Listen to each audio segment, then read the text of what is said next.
Assalamualaikum warahmatullahi wabarakatuh.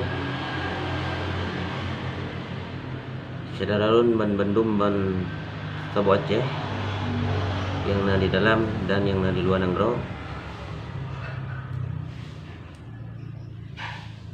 bak seput ronyo dan kena ketampo bak katanya mendung bahwa pukul na pakat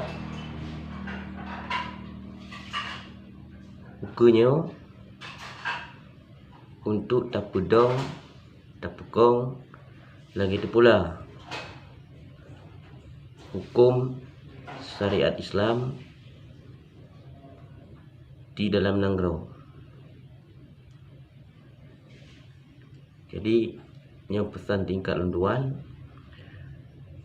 So yang setuju kira-kira menyo bak tapakat untuk pegang hukum Allah atau hukum syariat Islam di Pumo Nanggro Aceh nyo. Nyona yang sepakat komentari menancit yang hana akar kalau mendum bang selalu mendum ban 3 Aceh hana payah panjang belum pegahaba inti nan yang belum pegah uno bahwa pun apakat untuk tapudong dan tapukong lagi itu pula hukum syariat Islam di Bumi Aceh.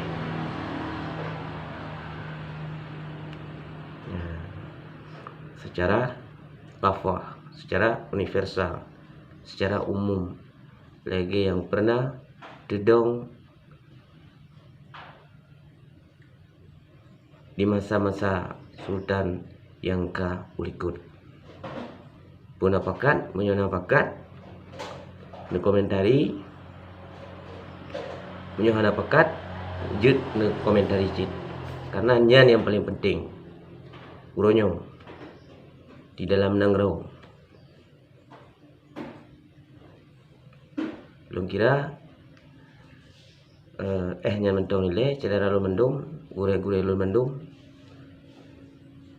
menyono pakat komentari dan selanjutnya akan lun paparkan berikut di